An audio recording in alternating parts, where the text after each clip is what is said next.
Luar biasa ya. Sebenarnya sih gue mengundang Bang Edwin nih mau kesaksian gitu ya. Udah lama sebenarnya dalam ibadah minggu kita tuh nggak dengar kesaksian gara-gara COVID gitu ya. Nyaris kita nggak pernah dengar ada orang yang sampaikan kesaksian. Biasanya ada kesaksian dalam ibadah-ibadah kita yang kecil. Bagaimana yang lainnya? Seperti suara Bang Edwin tadi enggak? Luar biasanya. Luar biasa? Amin, haleluya, baik. Kalau Bapak Ibu lihat di belakang ini tanda tanya itu ada maksudnya. Nanti kita bicara sedikit ya. Haleluya. Baik, saya mau sharing sesuatu hal yang sebenarnya sudah sering kita bicarakan. Dan untuk itu saya butuh satu alat, yaitu handphone saudara standby saja dan buka bagian notes-nya karena kita akan buat satu catatan kecil yang saya harap catatan kecilnya akan membantu kita ya. Baik, haleluya. Kita tema bulan ini itu adalah bagaimana hidup kita yang baru ini ya, hidup dalam hidup yang dikendalikan oleh Tuhan. Haleluya. Nah, ini topik yang sebenarnya filosofinya terlalu tinggi, aplikasinya bagaimana. Nah, saya mau bahas sedikit mengenai bagaimana hidup kita, lalu bagaimana panggilan Tuhan bagi kita, dan bagaimana kita melakukannya. Dan oleh karena itu butuh keaktifan untuk membuat catatan, karena catatan ini akan bermanfaat buat kita nantinya. Nah, sebelum kita mulai, saya ingin tanya ya, ada yang pernah jalan-jalan nggak di sini? Pernah lah pasti ya, ada yang pernah jalan-jalan. Nah kalau jalan-jalan, ketika kita tanya, kita ajak nih, ada yang ngajak, yuk jalan-jalan ya, pasti kita akan nanya apa? Kapan, kemana ya, biasanya kemananya dulu gitu ya. Kemananya dulu, tujuannya dulu. Tujuannya nggak tahu. Loh, lu ngajakin jalan-jalan kok nggak tahu tujuannya kemana gitu ya. Itu hal yang sangat penting ketika kita ditanya mau jalan-jalan atau mau pergi, maka kita akan nanya kemana. Kemananya dulu. Biasanya kapan itu nunggu. Karena apa? Biasanya kalau diajak, lu mau jalan-jalan gak gua bayarin. Kemana? Ke Eropa. Wah, meskipun gak punya waktu pasti diusahakan tuh. Karena apa? Jarang ada yang ngajakin pergi ke Eropa. Jarang yang ngajakin pergi ke luar negeri yang jauh. Maka kita akan nanya dulu kemana. Kemana itu tujuannya sangat penting untuk diketahui. Dan karena apa? Karena dengan tahu kita akan kemana, maka kita bisa bersiap-siap. Itu pentingnya kita tahu tujuannya kemana. Nah, dalam hidup ini, saudara-saudara, yang penting pertama kali yang perlu kita ketahui adalah kita tahu tujuan hidup kita. Coba bilang sama diri kita sendiri, saya tahu tujuan hidup saya. Coba bilang. Oke, baik ya. Semuanya suaranya pelan-pelan dan lembut. Karena itu tugas yang mau saya kasih. Sekarang di handphone saudara, di note saudara, coba tuliskan tujuan hidup saudara. Saya kasih waktu 1-3 menit untuk menuliskan tujuan hidup saudara. Sambil saudara menuliskannya, nggak usah terganggu, jangan nyontek ya. Kalau nyontek nanti salah. Oke, jadi tujuan saudara ditulis ya. Sambil itu kita lihat dulu, buka satu ayat dari Galatia 2 ayat 20, ayat 19 sampai ayat yang ke-20. Boleh ditampilkan? Ya, sambil menulis silakan tulis tujuan hidup saudara. Tulisnya gini misalnya, tujuan hidup saya adalah titik 2. 1, 2, 3, terserah berapa banyak. Gak usah panjang-panjang ya. Kalau panjang-panjang itu namanya esai. Ditulis aja. Oke, baik. Bisa ditampilkan Galatia 2 ayat 19 sampai dengan 20.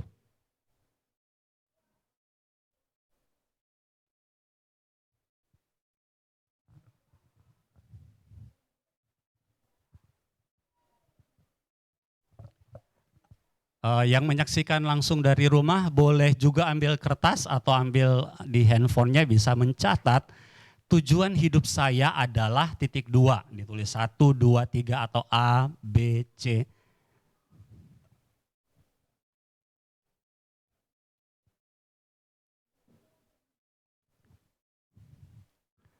Apakah orang tua usia di 60 perlu nulis? Perlu tulis. Oke, baik. Ya, kalau saudara sudah menuliskannya dengan bahasa Indonesia yang jelas, boleh angkat tangan. Jadi saya tahu bahwa sudah menulis, berarti sudah dapat atau sudah tahu ya, boleh angkat tangan. Mungkin dari sisi sebelah kanan dulu ya. Di kanan masih menulis sepertinya, masih sangat serius untuk memasukin data-datanya.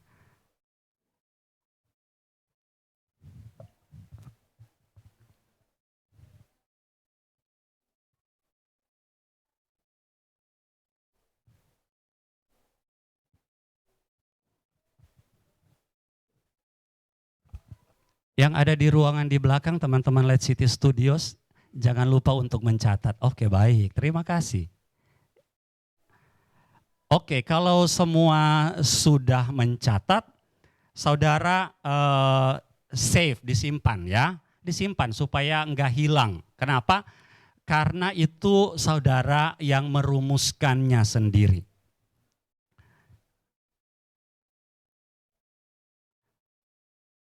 Oke, 2 menitnya selesai, sekarang masuk ke menit yang ketiga. Yang di rumah boleh juga terus mencatat kalau sudah selesai. Kalau belum selesai silakan terus mencatat. Oke.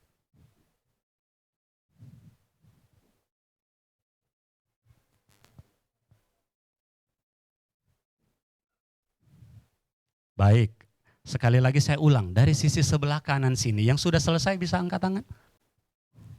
Angkat yang tinggi-tinggi, nggak usah malu, saya nggak akan nanya ya, disimpan aja dulu. Oke, 4-5 orang, yang di tengah, di sisi tengah, oke, baik. Yang di sisi kiri, bagaimana? Shalom, ada Opung. Tadi saya lihat ada yang cantik duduk di situ. Shalom Opung. Haleluya. Oke, semua sudah mencatatnya. Baik, haleluya. Oke. Saya kasih judul dari sharing saya hari ini adalah Quo Vadis. Quo Vadis itu bahasa Latin yang artinya mau kemana. Kata ini itu sangat terkenal karena ada satu novel. Nah, novel ini mendapat hadiah Nobel sastra, ya. Dan yang menceritakan tentang detik-detik atau jam-jam terakhir ketika Kaisar Nero membakar kota Roma. Nah, di situ ada Rasul Petrus. Ini apokrifa ya, jadi nggak tertulis di dalam kitab Injil, tetapi dalam Injil apokrifa yang tidak resmi itu diceritakan bahwa Petrus saking takutnya dia lari mau keluar dari kota Roma ketika kota Roma dibakar oleh Kaisar Nero. Dan ketika dia lari dalam perjalanan di satu jalan, dia melihat, dia dapat penglihatan sangat real ada Yesus di situ. Dia kaget, dia nanya, Domine itu adalah Tuhan, Quo Vadis, mau kemana Tuhan? Dan Yesus menjawab, saya mau balik untuk disalibkan lagi. Dan yang terjadi adalah Petrus nggak jadi lari keluar dari kota Roma, tetapi dia balik bersama-sama dengan jemaat Tuhan yang ada di kota Roma. Dan singkat ceritanya kita tahu bahwa berdasarkan tradisi gereja, Petrus itu disalib terbalik. Terbaliknya itu adalah dia seperti kayang ya. Jadi bukan terbalik kepala di bawah tetapi seperti huruf X. Pertanyaan dari Yesus kepada pertanyaan dia kepada Yesus dan jawaban Yesus kepada dia itu mengubah hidupnya 100%. Kita tahu Petrus suka berubah-berubah. Tapi yang terakhir adalah ketika dia jumpa dengan Tuhan, dia tahu dia mau kemana. Ketika kita bertanya, saya mau kemana? Hari-hari ini, pertanyaan yang penting kita tanyakan dalam hidup kita adalah mau kemana? Mau kemana?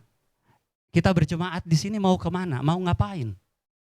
Saya bergabung di sini, saya bekerja di situ, saya jadi anak di dalam keluarga ini, saya ambil bagian dalam pelayanan Tuhan, mau kemana?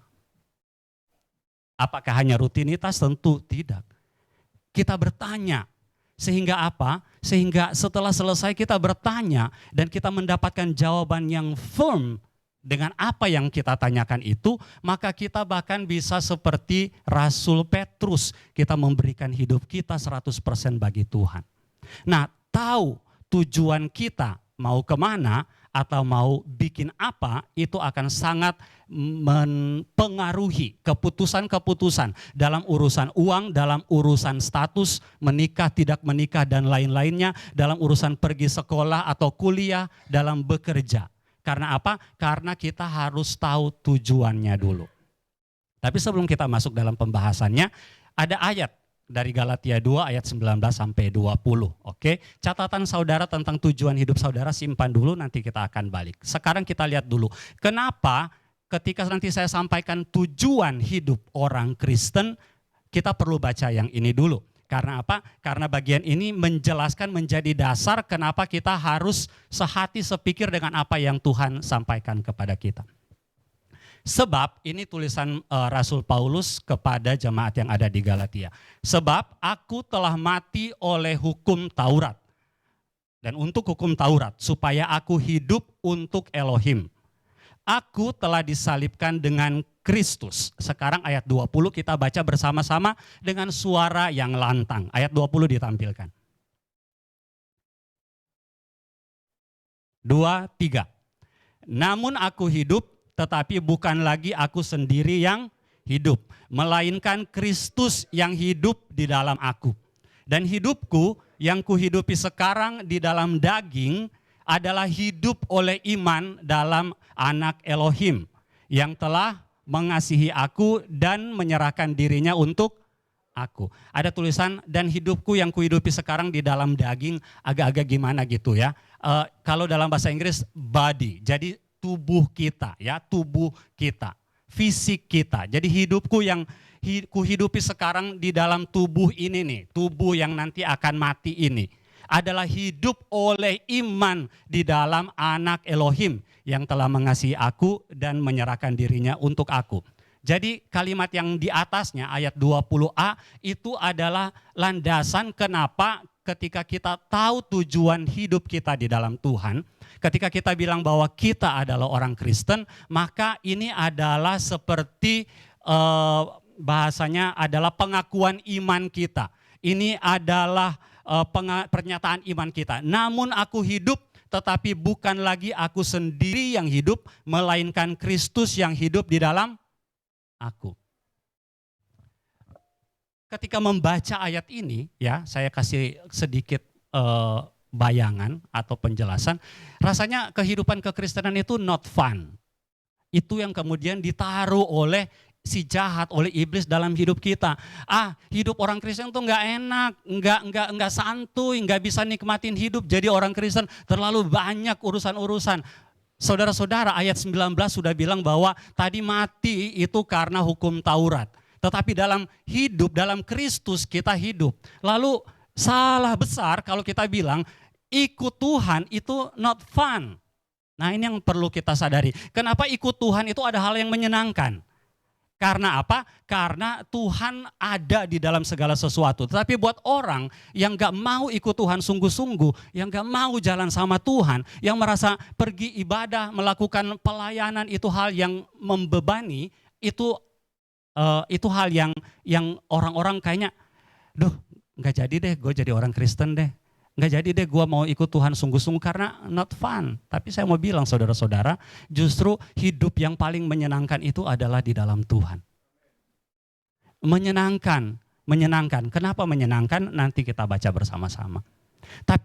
Tapi mari coba kita telaah dulu. Sebab ayat 20, kalau aku hidup ya, kalau aku hidup itu tetapi bukan lagi aku yang hidup, tetapi Kristus yang hidup di dalam aku. Amin. Kristus yang hidup di dalam aku, Kristus yang hidup di dalam aku. Dan itu hal yang sangat transendental, sangat kayaknya di luar nalar. Gimana ya Tuhan itu hidup di dalam saya, sementara saya tiap hari juga masih deal dengan urusan-urusan yang gak enak. Oke, tapi kita lihat dulu. Untuk bisa memahami ayat ini, kita perlu menyadari apa yang Tuhan kasih tugas buat kita. Nah, yang Tuhan kasih tugas buat kita, itulah yang mau saya sebutkan sebagai tujuan dari hidup kita. Atau untuk apa saya ada di dunia ini. Salah satu buku saudara mungkin pernah baca adalah The Purpose Driven Life. Itu buku yang 10-15 tahun lalu sangat terkenal. Nah, sekarang coba saudara-saudara kita akan lihat dulu apa sih sebenarnya tujuan yang Tuhan kasih di dalam hidup kita. Nah, mari kita buka ayatnya di dalam Matius pasal 28 ayatnya yang ke-19, ayat yang 18, 19, 20.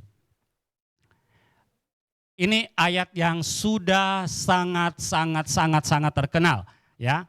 Baik, coba dibuka dulu Matius 28. Oke. Yesus mendekati mereka dan berkata, "Kepadaku telah diberikan segala kuasa di sorga dan di bumi." Ini perintahnya, "Karena itu pergilah, jadikanlah semua bangsa muridku dan baptislah mereka dalam nama Bapa dan Anak dan Roh Kudus." Lanjut, "Dan ajarlah mereka melakukan segala sesuatu yang telah kuperintahkan kepadamu, dan ketahuilah aku menyertai kamu senantiasa sampai akhir zaman." Sekarang tadi yang sudah kita tulis tujuan hidup kita, ada yang menulis tujuannya semirip ini atau senada ini enggak? Boleh angkat tangan? Yang senada? Oke, yang senada. Baik, puji Tuhan. Yang lainnya tujuannya enggak salah, tetapi bukan prioritas utama. Sekali lagi, Yesus ketika dia akan naik ke surga, inilah perintah yang dia berikan kepada murid-muridnya, kepada kita. Dan inilah yang kita sebut dengan The Great Commission. Amanat agung. Tuhan sebelum naik ke surga, dia kasih pesan sama kita. Lakukan ini. Dan oleh karena itu, karena kita tadi membaca di dalam Galatia 2 ayat 19 sampai 20, "Karena aku hidup bukannya aku lagi yang hidup, tetapi Kristus yang hidup di dalam aku," maka secara otomatis kita akan bilang sama Tuhan, kita akan tahu dalam hidup kita bahwa tujuan daripada saya hidup di dunia ini, keberadaan saya ada di dunia ini adalah untuk melakukan apa yang Tuhan suruh saya lakukan. Amin atau amin? Kenapa? Karena Tuhan bilang kalau kamu melakukan semuanya itu untuk menaati apa yang aku perintahkan, untuk memberitakan kabar baik dan melakukan apa yang aku perintahkan sesuai dengan apa yang ada di catatan ini, janji Tuhan itu sangat fenomenal. Janji Tuhan itulah yang kita klaim. Apa pernyataan Tuhan yang kita klaim? Ketika kita bilang, "Tuhan, saya mau melayani tujuan yang Tuhan suruh saya untuk saya capai dalam hidup saya.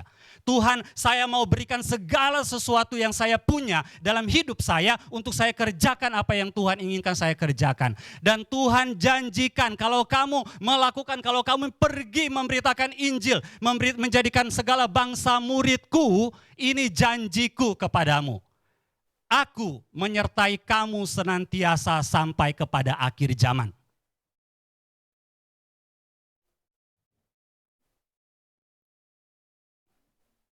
Ayat ini enggak berdiri sendiri, saudara-saudara. Pernyataan ini enggak berdiri sendiri. Tuhan menyertai dalam hidup kita, yes. Tetapi ini specifically Tuhan mau bilang kalau kamu pergi memberitakan Injil, kalau kamu melakukan tugas panggilan pemberitaan Injil, maka aku adalah Immanuel. Jangan takut. Kalau kamu melakukan pemberitaan Injil sepanjang hidupmu, maka aku adalah Immanuel. Maka itu resonansi senada dengan pada malam waktu Yesus akan disalibkan, dia mengambil roti dan anggur, memecah-mecahkannya dan membagikan, dan kemudian mereka sama-sama dan minum. Dan Tuhan bilang, pada waktu engkau memakan dan meminum tubuh dan darahku, engkau memberitakan kematian Tuhan sampai ia datang kembali. Itu senada saudara-saudara. Anda berani mengambil perjamuan, maka Anda terikat dengan pernyataan bahwa aku memberitakan kematian Tuhan atau pengorbanan Tuhan untuk dosa-dosa manusia sampai Ia datang kembali. Mengambil bagian di dalam perjamuan Tuhan tanpa memahami apa yang harus kita lakukan kalau kita ambil bagian di dalam itu. If you are partaking in the Holy Communion without knowing that you have a job to bring the gospel, you are wrong. Dan oleh karena itu hidup kita sebagai orang Kristen. Saya bicara kepada orang-orang Kristen yang sudah dewasa baik di sini maupun di rumah. Kalau saudara percaya sama Kristus dan mau melakukan apa yang Tuhan perintahkan, saudara bisa bilang, Tuhan, gue mau ingetin lo ya, ayat ini bilang, engkau menyertai gue sampai akhir zaman. Oke, sekarang bagaimana aplikasinya di dalam kehidupan kita? Bagaimana aplikasinya di dalam kehidupan kita? Bagaimana melakukan firman Tuhan ini? Ya, supaya kita memberitakan Injil. Kalau saudara tadi tujuannya masih belum seperti yang ini atau belum senada dengan yang ini, mungkin ada yang nulis begini, saya ingin bahagia. Ada kira-kira yang tujuan hidupnya saya ingin bahagia? Mungkin ada ya. Saudara, bahagia itu bukan tujuan hidup saudara, bahagia itu adalah keputusan. Amin. Bahagia itu keputusan, saya mau bahagia dalam kondisi apapun. Ketenangan hidup adalah keputusan. Bahwa hari ini saya mau tenang karena saya tahu Dia Immanuel. Hari ini saya mau bahagia bukan karena kata apa-apa, tetapi saya putuskan bahagia karena saya tahu Dia Immanuel, Dia yang berkata kepada saya bahwa Dia menyertai saya sampai akhir zaman. Boleh takut? Boleh. Tapi enggak sampai ketakutan sehingga kita enggak bisa melakukan. Nah, memahami tujuan ini Tuhan menyertai. Dan oleh karena itu inilah bagian yang menyenangkan dari mengikut Tuhan. Dari melayani Tuhan karena Dia berjanji Dia menyertai kita sampai akhir zaman. Oke, yang pertama kita bicara tentang bagaimana kita akan melakukan tugas yang Tuhan kasih. Nah ini yang mungkin ada beberapa dari kita menulisnya. Kalau nanti sama, puji Tuhan, saudara enggak terlalu jauh dari jangkauan tujuan itu. Tetapi ini bagian dari bagaimana. Mungkin ada yang tulisnya bagaimananya. Nah bagaimana kita bisa melayani Tuhan, saya bagi dalam 3 bagian. Bagaimana kita bisa memberitakan Injil secara singkatnya. Bagaimana kita bisa mencapai apa yang Tuhan inginkan dalam hidup kita, itu bisa dibagi dalam 3 bagian besar dalam hidup kita. Yang pertama, buat yang masih sekolah. Ya, saudara, kalau kan saya masih sekolah, saya kuliah. Di mana saya bisa melayani Tuhan? Buat saudara-saudara yang masih sekolah, adik-adik saya mau bilang begini nih. Kalau saudara baru akan mau pilih jurusan untuk kuliah, pilihlah jurusan dengan bilang sama Tuhan. Tuhan, saya mau ambil jurusan ini untuk saya bisa melayani Tuhan. Bukan supaya nanti saya bisa jadi PNS. Kalau saudara disetujui oleh Tuhan mengambil sebuah jurusan sehingga Tuhan pakai saudara untuk bekerja di kementerian, maka saudara tahu Tuhan menyertai saudara. Jadi pertama-tama bilang sama Tuhan, Tuhan yang masih sekolah, yang masih kuliah, mungkin udah terlanjur ambil jurusan. Bilang sama Tuhan, doa sama Tuhan. Tuhan, saya mau jurusan saya ini yang kayaknya salah jurusan. Tuhan, saya mau kayaknya tugas-tugas saya yang sangat berat untuk saya lakukan ini Tuhan. Tuhan, saya mau bilang sama Tuhan. Tuhan, saya mau Tuhan Engkau ubah dan pakai jurusan kuliah saya ini. Ketika saya harus ketemu dengan dosen saya, ketika saya harus ketemu dengan pembimbing saya, Tuhan, saya mau minta Tuhan menyertai saya. Karena apa? Karena kalau saya lulus kuliah, nanti saya akan kerja, saya akan mendapatkan pekerjaan, ini akan saya pakai untuk melayani Tuhan. Ketika saya berhasil dalam kuliah saya, Tuhan akan dipermuliakan. Saya bisa ceritakan bagaimana Tuhan yang saya percayai itulah yang membimbing saya sehingga saya bisa menyelesaikan kuliah saya. Karena apa? Karena dengan saudara bilang kepada Tuhan, Tuhan ini kuliah saya, ini sekolah saya Tuhan. Ini apa yang saya sedang jalani sekarang di masa-masa sekolah dan kuliah saya. Saya mau serahkan di dalam tangan Tuhan. Ada tantangan ekonomi, mungkin gak bisa bayar uang kuliah atau tersendat-sendat. Saudara bilang, Tuhan bilang sama saya, Tuhan menyertai saya di dalam kuliah saya. Yang lagi pusing mikirin anaknya bisa sekolah atau kuliah. Saudara bilang sama Tuhan, bawa anak saudara dan bilang, Tuhan ini anak saya serahkan untuk dia melayani Tuhan melalui sekolahnya. Agar dia sekolah baik-baik, kuliah baik-baik, agar dia menempuh pendidikannya dengan baik-baik, agar dia melayani Tuhan. Kami mungkin bingung cari uangnya dari mana. Tetapi Tuhan bilang, kalau kami melakukan itu untuk melayani Tuhan, Tuhan adalah Immanuel. Klaim Tuhan, ini untuk melayani Tuhan.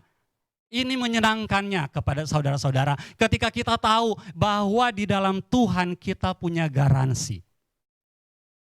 Kita digaransi oleh Tuhan bahwa Tuhan tidak pernah meninggalkan kita. Kita digaransi oleh Tuhan kalau kamu melakukan, kalau kamu menyekolahkan anakmu, mengirimkan anakmu kuliah, bahkan sampai ke luar negeri. Kalau itu untuk namaku, untuk kemuliaanku, untuk membuat Injil diberitakan sampai ke ujung-ujung dunia, aku menyertai tujuan itu. Seberapa dari kita yang masih ragu untuk kirim anaknya, untuk bermimpi anaknya bisa sekolah yang baik? Karena mungkin mengandalkan dirinya sendiri. Tapi stop mengandalkan diri sendiri dan bilang sama Tuhan, Tuhan saya kirim anak saya kuliah, Tuhan saya mau kuliah di sini, saya mau ambil jurusan ini, supaya apa? Supaya saya bisa melayani Tuhan, supaya Injil Tuhan bisa dipakai untuk kemuliaan Tuhan.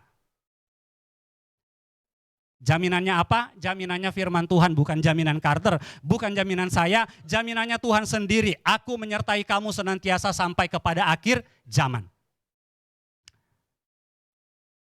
Enak ikut Tuhan, belajar untuk kemuliaan Tuhan, enak.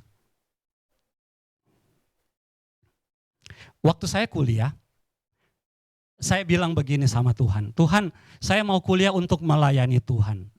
Saya mau kuliah agar kuliah saya ini melayani Tuhan. Dan apa yang saya lakukan dalam kuliah saya bilang sama Tuhan begini, Tuhan saya enggak terlalu sering ketemu dengan banyak orang. Tetapi saya minta satu sama Tuhan. Kalau Tuhan menyertai kuliah saya ingin nama Tuhan diketahui oleh banyak orang ketika saya lulus kuliah.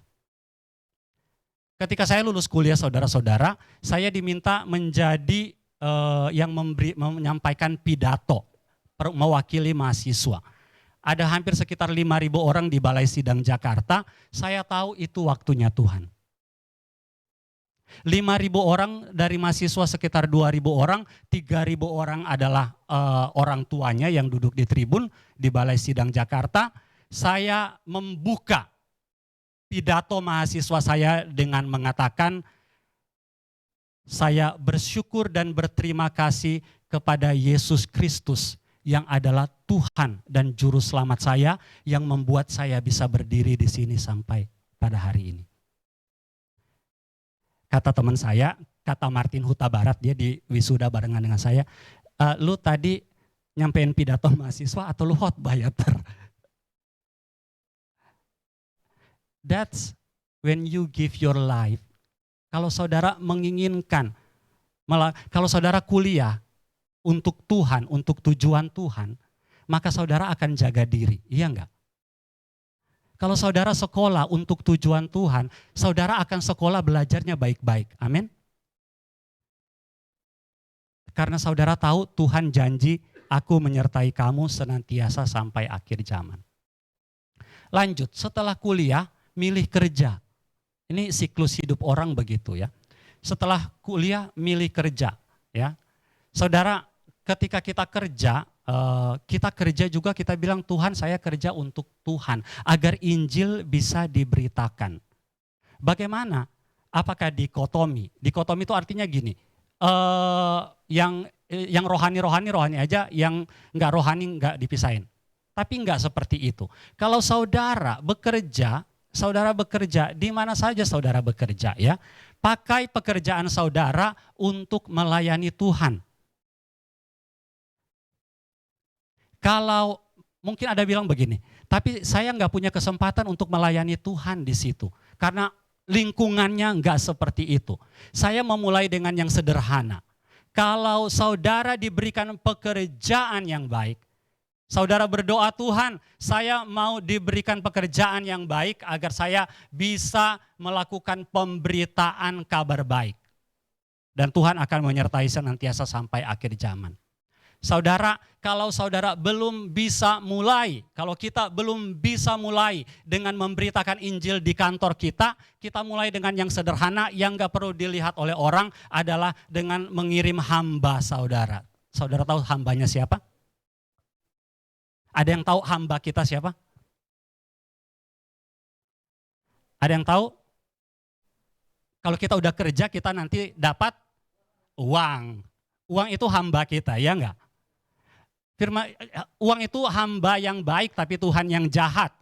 Kalau saudara sebagai tuan belum bisa pergi untuk memberitakan Injil, untuk bisa berpartisipasi secara fisik, secara langsung, agar Injil diberitakan seperti para misionaris-misionaris, seperti hamba-hamba Tuhan yang pergi ke jalan-jalan, atau yang pergi ke pedalaman-pedalaman, ke suku-suku itu, saudara masih punya satu hal minimal, apa itu? Hambanya saudara.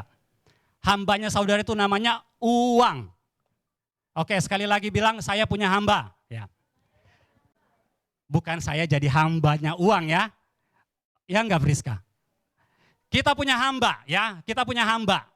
Uang itu hamba kita sehingga kita bisa perintahkan dia untuk pergi dan bekerja. Bos saya bilang begini, uang itu adalah hamba yang senang ngumpul-ngumpul saudara. Jadi kalau uangnya disimpan, dia nggak bisa kerja. Ya apa ya? Ini banyak orang yang keuangan tahu lah ya. Jadi uang itu harus diutus untuk pergi bekerja. Lu pergi ke sana untuk kerja. Supaya apa? Supaya dia bekerja dengan baik dan dia menghasilkan lebih banyak lagi. Dia bawa lagi teman-temannya. Nah, saudara punya hamba.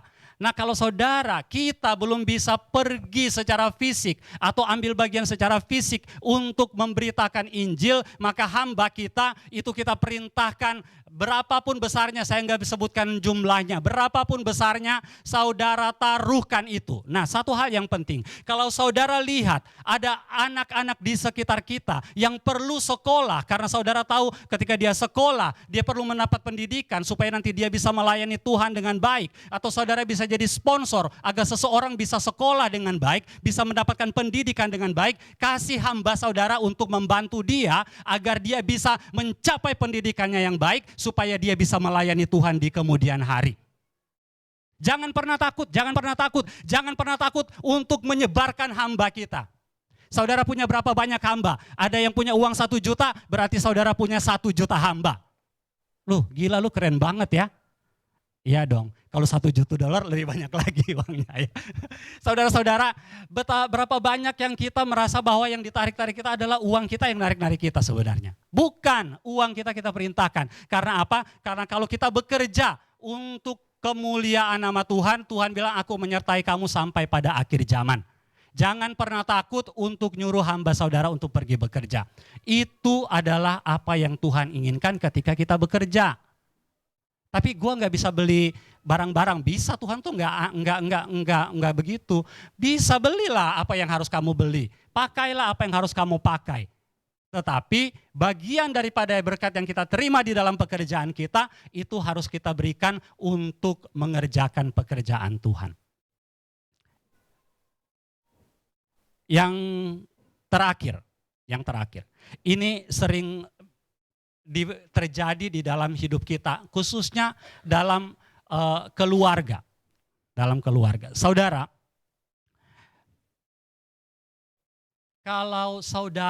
kalau kita dalam keluarga ya, kalau sudah berkeluarga di sini, maka nanti rembukan, bener enggak sih tadi Bang Edwin sama Kak Oin, gue lihat dong lu tujuannya apa sih yang lu tulis di situ gitu ya. Karena kalau udah berkeluarga tujuannya harus satu, iya enggak ya. Tapi tujuannya berkeluarga itu adalah untuk melayani Tuhan.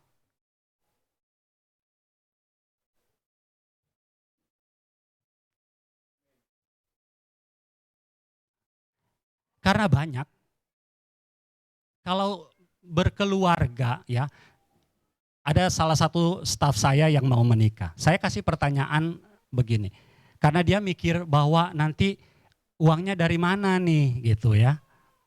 Harus dikumpulin supaya bisa bayar mahar buat acara. Saya cuma kasih satu pernyataan.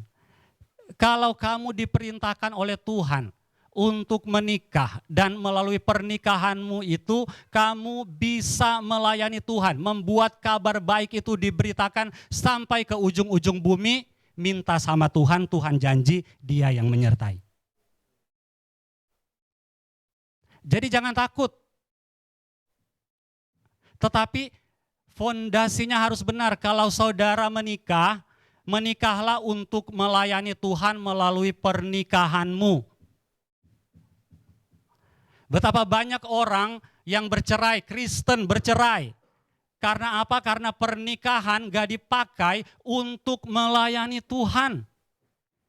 Pernikahan dipakai untuk melayani kemauan pribadi. Mungkin seks.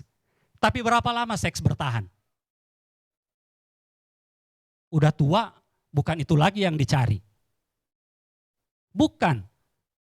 Menikahlah karena melalui pernikahan saudara, saudara bisa melayani Tuhan, bisa membuat goal ini, bisa membuat ayat yang ada di 19 dan 20 ini terjadi saudara-saudara. Pergilah beritakan Injil kepada segala makhluk sampai ke ujung-ujung bumi dan ajarlah mereka tentang apa yang sudah aku ajarkan. Baptiskan mereka dalam nama Bapa dan Putra dan Roh Kudus. Itu adalah tujuan kenapa saudara menikah.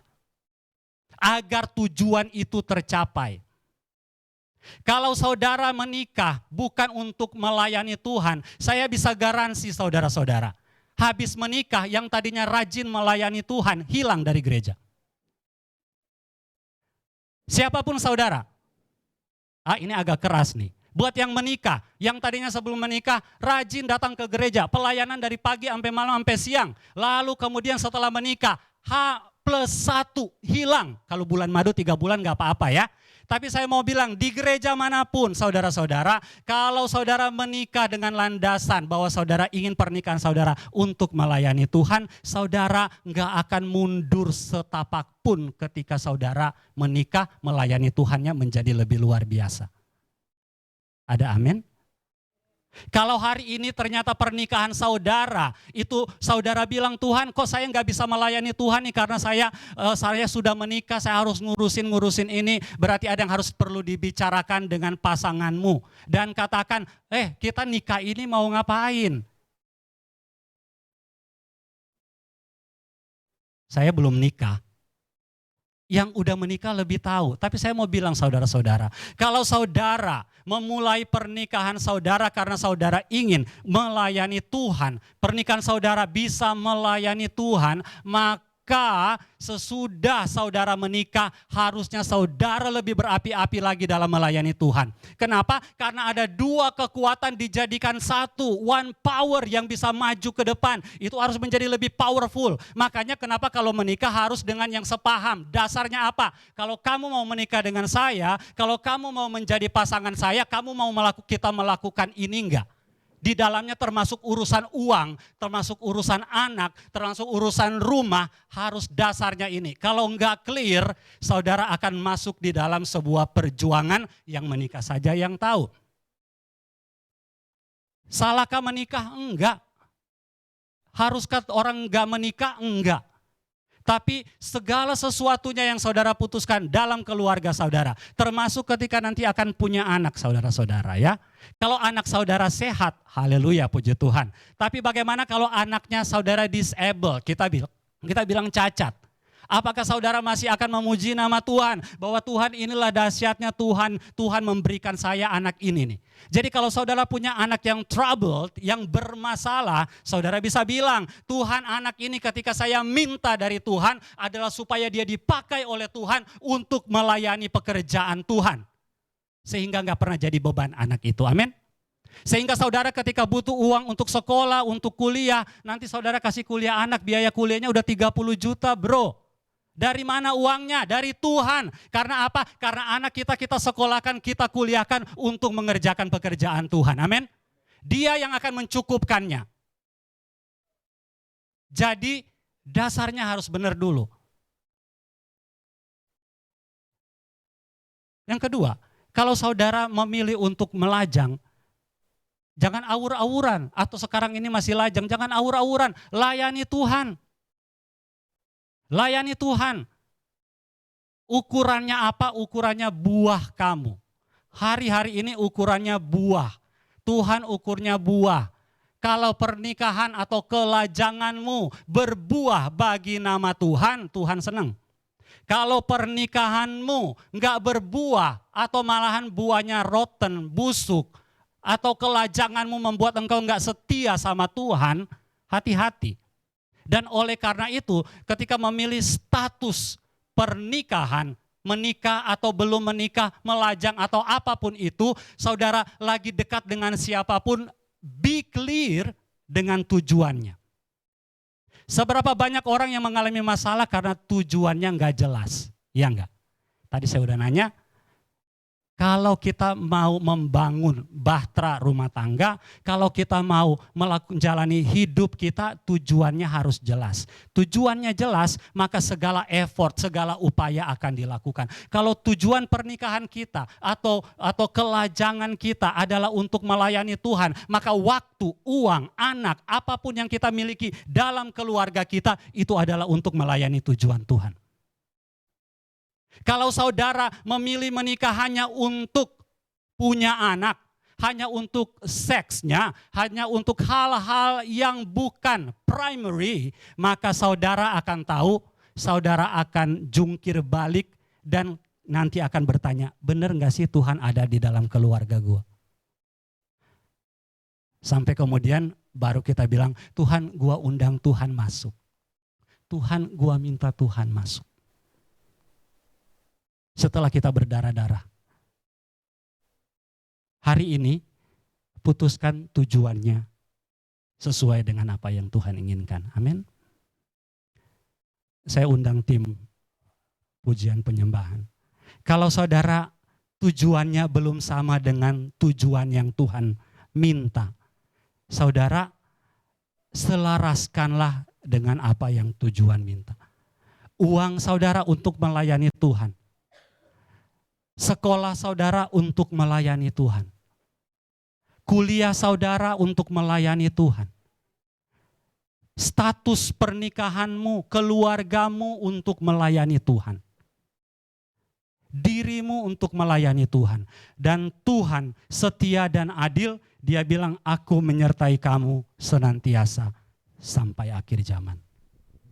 Itulah enaknya jadi orang Kristen.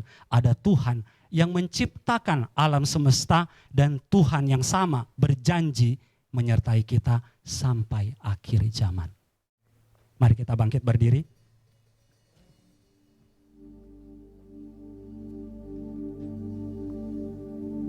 Kalau saudara sedang berdoa khusus untuk yang keluarga, anak-anak saudara khususnya, mungkin belum pernah didoakan untuk dikasih sama Tuhan ketika dia kuliah dan kerja. Atau sudah, tapi kok kayaknya belum mudeng gitu ya. Belum mudeng nih, anak gua nih belum mudeng nih.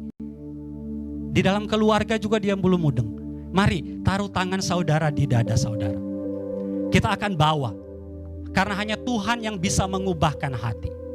Karena hanya Tuhan yang mampu mengubahkan hati. Kami mau berdoa pada siang hari ini Tuhan. Kami bawa keluarga kami ya Tuhan. Kami bawa anak-anak kami ya Tuhan. Kami bawa seisi rumah kami. Sama seperti apa yang dikatakan oleh hamba-Mu Yosua. Aku dan seisi rumahku akan melayani Tuhan. Kami mau katakan, kami taruh tangan kami di dada kami atau kami angkat tangan dan kami mau katakan, aku dan seisi rumahku akan melayani Tuhan. Ini yang kami nyatakan pada saat ini. Kami tahu iblis tidak senang dengan pernyataan ini. Tetapi kami berdiri atas janji Tuhan yang berkata bahwa aku menyertai engkau sampai akhir zaman. Bahwa Dia adalah Immanuel. Pegang, bilang engkau adalah Immanuel. Yesus, engkau Immanuel. Engkaulah Tuhan yang menyertaiku dan ini keluargaku untuk melayani Tuhan. Jangan takut saudara-saudara. Kalau Tuhan bilang saudara perlu punya anak 2, 3, 4. Bilang Tuhan, kalau 2, 3, 4 dari mana uangnya? Tapi kalau itu Tuhan yang suruh saya untuk punya anak lebih dari 1. Padahal punya 1 aja kayaknya udah susah diurus. Punya 1 saja kayaknya aduh gimana Tuhan mengurusnya seperti apa. Tetapi kalau Tuhan bilang nanti ada anak-anakmu yang ketiga yang akan aku pakai untuk melayani Tuhan. Bilang sama Tuhan, Tuhan yang janji ya, Tuhan yang akan siapkan segala sesuatunya. Jangan pernah takut. Kalau saudara menikah takut belum punya rumah, bilang sama Tuhan, Tuhan bilang Tuhan akan memberkati saya, engkau melindungi saya. Yang belum punya rumah secara tetap, bilang sama Tuhan, ini janji Tuhan bagi saya. Agar apa? Di rumah saya bisa melayani Tuhan. Bilang sama Tuhan, Tuhan saya mau ada rumah di mana rumah saya bisa dipakai bagi kebaktian, bagi ibadah-ibadah. Dan Tuhan enggak akan tetap tinggal diam. Karena dia tahu rumah itu akan dipakai olehnya untuk memberitakan kabar baik. Saudara jangan pernah takut kalau saudara akan masuk kuliah atau sedang menghadapi kuliah yang rasanya berat. Bilang sama Tuhan, Tuhan kuliah saya kan untuk melayani Tuhan. Saya mau ini kuliah saya dipakai untuk melayani Tuhan. Yang sedang kuliah angkat tanganmu pada saat ini. Saya minta yang sedang kuliah angkat tanganmu dan katakan pada Tuhan. Angkat tanganmu tinggi-tinggi dan bilang, Tuhan kuliah saya bagi namamu ya Tuhan. Kuliah saya bagi namamu Tuhan. Sekolah saya bagi namamu Tuhan. Dan jangan pernah takut kalau tidak ada dana yang cukup untuk bayar uang sekolah atau uang kuliahmu. Jangan takut, dia Immanuel. Jangan pernah takut bahwa ada dosen pembimbing yang kayaknya berat banget. Jangan takut, dia Immanuel. Dia bisa mengubahkan dosen-dosenmu. Yang sedang bekerja, rasanya pekerjaannya ini saya bisa untuk melayani Tuhan. Mari jangan takut, taburkan saudara-saudara. Taburkan, uang itu adalah hamba yang baik. Taburkan, karena ketika dia akan pergi, dia akan kerja, dia akan kembali dengan berlipat kali ganda. Itulah sebabnya kenapa orang yang rajin memberi, yang setia memberi itu gak akan pernah menjadi orang miskin saudara-saudara. Kita selalu takut dengan memberi akan membuat kita jadi miskin. Jangan, itu salah. Uang adalah hamba yang baik, tapi dia akan jadi Tuhan yang jahat bagi saudara. Perintahkan mereka untuk bekerja.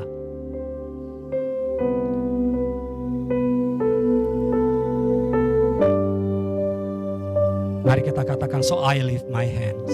Angkat tangan kita saudara-saudara.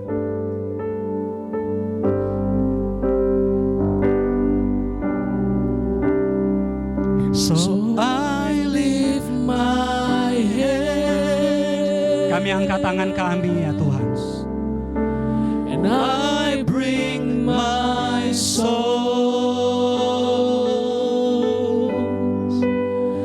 all of my days, all of my rights, all of my wrongs.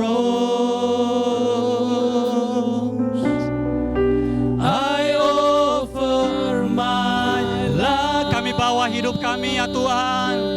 Yes. Here and me. Sekarang dan sampai selanjutnya selama-lamanya kepada Engkau Tuhan. To the one thing true, Jesus, it is you.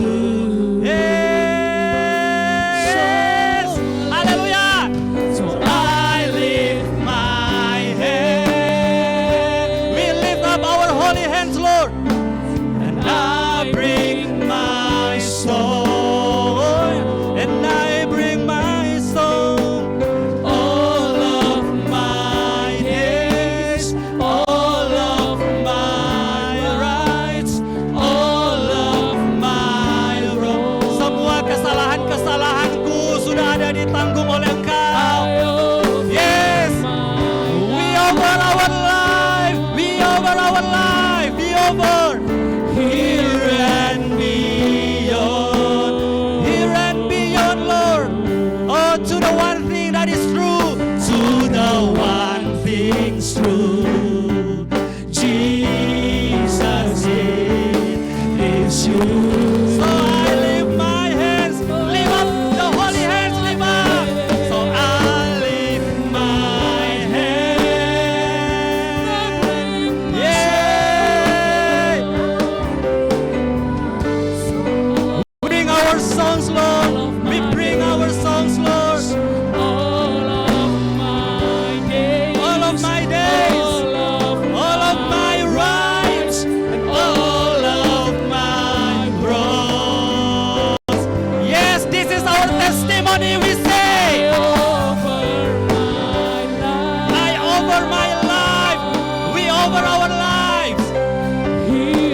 you. To the one thing true.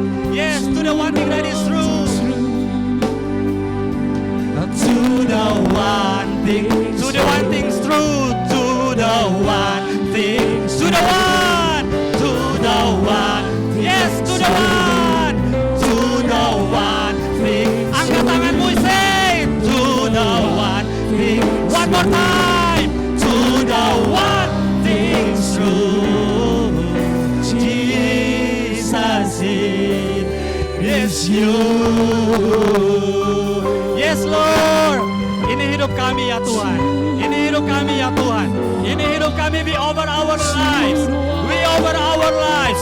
We over our families. We over our children. Kami serahkan keluarga kami. We over our families. We over all. We over to you all. Yes, Lord. Oh, tidak ada kuasa-kuasa jahat yang ada berdaulat atas tubuh kami, atas keluarga kami, atas pekerjaan kami. We declare, this is you, Lord. This is you, Lord. Saralabada serarabada samarada. Ninararabada sakakarena samara. Yendaralabada takaralabada sakanarabada. Ninaralabada sakanarabada samara. Yes, Lord. Yes, Lord. Hallelujah. Hallelujah. Yes, Jesus. It's only you. It's only you, Jesus. Terima kasih Tuhan. Terima kasih untuk keuangan yang diberkati oleh Tuhan. Terima kasih untuk rumah yang Tuhan berikan dan yang akan Tuhan berikan. Terima kasih untuk pekerjaan yang lebih baik dan lebih baik lagi yang Tuhan berikan bagi kami. Kami akan setia dengan itu Tuhan. Terima kasih untuk keluarga yang Tuhan berikan. Terima kasih untuk istri, terima kasih untuk suami, terima kasih untuk anak-anak, terima kasih untuk cucu-cucu, terima kasih untuk cicit-cicit. Terima kasih untuk semua yang ada dalam keluarga kami akan melayani Tuhan, akan melayani Tuhan. Tidak ada yang terhilang dari tengah-tengah keluarga kami karena mereka akan melayani Tuhan. Kami akan berdiri di hadapan Tuhan ketika Tuhan datang yang kedua kali kelak. Kami akan melihat apa yang kami telah tabur dalam keluarga kami. Mereka akan membawa banyak jiwa bagi kerajaan Tuhan. Haleluya. Terima kasih, terima kasih. Kami bersyukur di dalam nama Tuhan Yesus Kristus. Haleluya. Amin. Silakan duduk Bapak Ibu.